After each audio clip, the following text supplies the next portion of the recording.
Oke, les kali ini, les ketiga, matematika wajib. Kita lanjutkan tentang statistik. Nah, untuk les sebelumnya, matematika wajib, statistik, kita sudah membahas tentang penyajian data ya. Jadi, penyajian data kemarin yang kita bahas itu kan bagaimana kita membuat tabel distribusi frekuensi, lalu bagaimana kita membuat histogram dan poligon, seperti itu.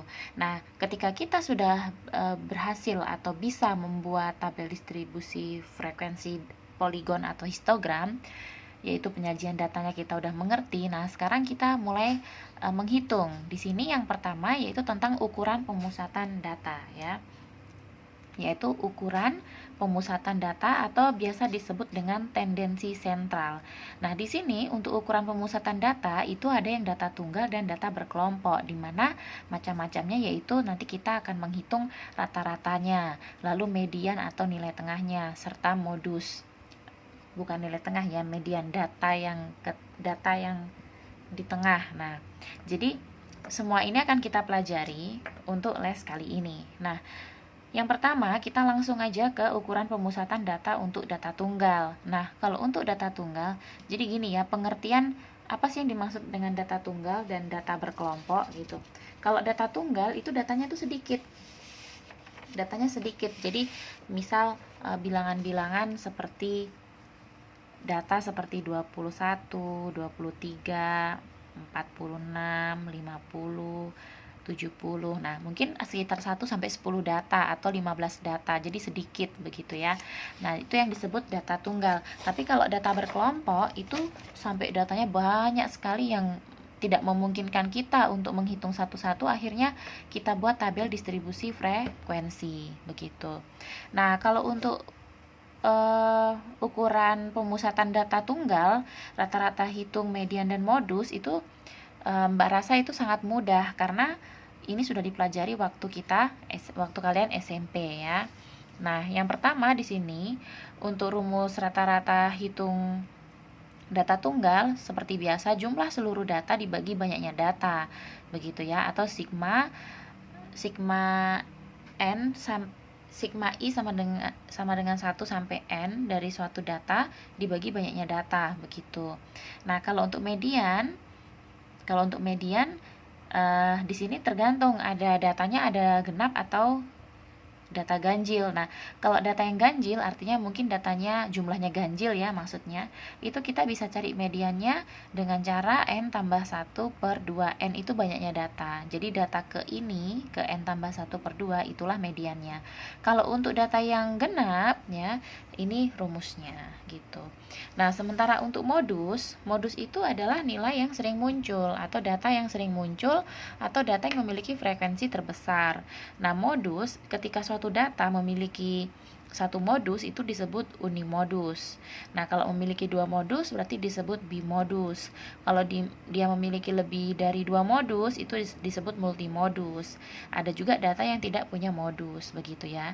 Makanya dalam suatu data biasanya modusnya tuh ada 2, ada 3. Nah, itulah kenapa modus itu tidak selalu satu ya, tergantung banyaknya data. Kadang ada yang jumlahnya sama, seperti itu. Nah, untuk contohnya di sini ya. Contoh untuk rata-rata ini ada sebuah data ya 5711138. Jadi datanya sedikit. Ketika mencari X barnya, X bar itu rata-rata ya. Ketika mencari X barnya kita cukup menjumlahkan semua datanya seperti ini lalu dibagi banyaknya data. Di sini banyaknya data ada 6. Jadi seperti itu ya, mudah sekali kalau untuk rata-rata data tunggal. Median pun sama, kita lihat di sini datanya ada 6. 6 itu genap. Berarti kita pakai rumus yang genap ya. Nah, di sini rumus untuk mencari median data genap ya, rumusnya seperti ini. Jadi nilai data ke n per 2. N-nya kan 6, banyaknya data 6. Jadi data ke 6 per 2 ditambah data ke 6 per 2 tambah 1. Ini bukan min ya, ini adalah kesekian gitu. Ke 6 per 2, ke 6 per 2 tambah 1. Sekali lagi ini bukan min. Memang menulisnya tuh ke itu ada stripnya ya. Nah, berarti 6 bagi 2 3. Jadi data ketiga ditambah data keempat. 6 bagi 2 itu 3. 3 tambah 1 4. Nah, jadinya data ketiga itu berapa? Kita lihat data ketiga, tapi datanya harus diurutkan kalau median ya. Kalau tadi mencari rata-rata tidak diurutkan. Nah, kita urutkan dari yang terkecil seperti ini ya. Data yang ini asli, yang ini diurutkan menjadi seperti ini. Nah, ternyata data ketiga adalah 3. Ya, data ketiga adalah 3. Lalu data keempat adalah 5. Sehingga 3 tambah 5 adalah 2. Sehingga 3 tambah 5 per 2 ya. Jadi 8 per 2 yaitu 4. Begitu ya. Jadi itu untuk median data tunggal. Kita perhatikan rumusnya untuk data ganjil, data dengan jumlah ganjil ataupun genap. Nah, modusnya berapa? Kita lihat, oh modusnya 1. Kenapa? Karena nilai 1 ini muncul sebanyak 2 kali. Begitu ya. Jadi data ini termasuk unimodus, memiliki 1 modus. Begitu. Kurang lebih yang data tunggal seperti itu. Nah, sekarang ukuran pemusatan data untuk data yang berkelompok ya. Nah, di sini kalau untuk data berkelompok rumusnya seperti ini ya. Ini untuk rumus rata-rata ya. Jadi rumus rata-rata di sini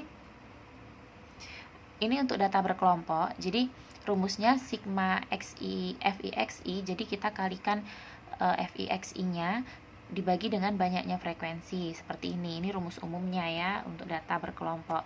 Nah, ini rumus untuk ketika diketahui rataan sementara gitu ya. Jadi X bar S ini adalah rataan sementara. Nanti ada kalanya soal itu dia menentukan rataan tapi sudah diketahui rataan sementaranya begitu. Nah, terus DI itu adalah simpangan deviasi. Lalu DI ini bisa dicari dari XI kurang X bar sementara. XI itu suatu data keberapa begitu ya, dikurang dengan nilai rata-rata sementara gitu. Nah, lalu ada juga metode Konding ya. Ini kalau metode dengan cara rataan sementara. Nah, kalau metode Konding di sini ada yang namanya disimbolkan CI. CI itu kode titik tengah ya. CI dapat dicari dari DI per P begitu. Oke, nah di sini kita langsung saja ke contoh soalnya ya, supaya lebih mengerti. Nah, contoh soalnya di sini seperti ini. Jadi ada sebuah tabel. Sebenarnya tabelnya itu hanya yang ini ya. Tabelnya itu hanya yang ini. Hanya yang ini dan yang ini saja. Jadi tabelnya hanya yang ini dan yang ini gitu. Tapi langsung kita tambahkan aja gitu ya. Karena di sini dari soalnya, jadi tabelnya diketahui yang ini saja ya. Ditanya rataannya begitu kan. Nah, kalau mencari nilai rata-ratanya kan berarti kita kembali ke rumusnya. Rumusnya kan yang ini. Berarti kita cari dulu sigma XI FI. Kita kalikan dulu ya XI FI-nya. XI itu apa? XI itu nilai tengah ya. Jadi nilai tengahnya kan ini nilai 3 sampai 5 itu 4. Begitu. Nilai 3 sampai 5 itu 4. 4 itu nilai tengahnya. Jadi nilai di tengah-tengah 3 dan 5 itu 4 gitu. Lalu 4 kita kalikan dengan frekuensinya yaitu 3. Nah, makanya di sini dibikin satu kolom perkalian antara XI dan FI-nya yaitu 4 kali 3 12 dan seterusnya. Jadi tentukan dulu nilai tengahnya ini. Nilai tengah dari datanya ya. Contoh nilai tengah dari 6 sampai 8 kan 7. Nilai tengah dari 9 sampai 11 10 gitu, baru kita kalikan. Nah, setelah itu kita jumlahkan. Inilah jumlahnya. Ini adalah jumlah FI. Masukkan di rumusnya.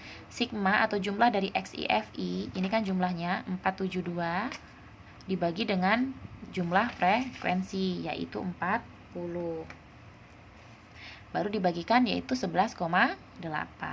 Nah, lalu yang kedua, bagaimana kalau dengan metode rataan sementara? Nah, kalau dengan rataan sementara berarti biasanya sudah diketahui rataan sementaranya. Nah, di soal ini anggap saja sudah diketahui rataan sementara ya. Pada soal ini sudah diketahui rataan sementaranya adalah 10. Sehingga kita cukup mencari FIDI-nya begitu. Nah, sebenarnya sekarang DI itu apa gitu kan?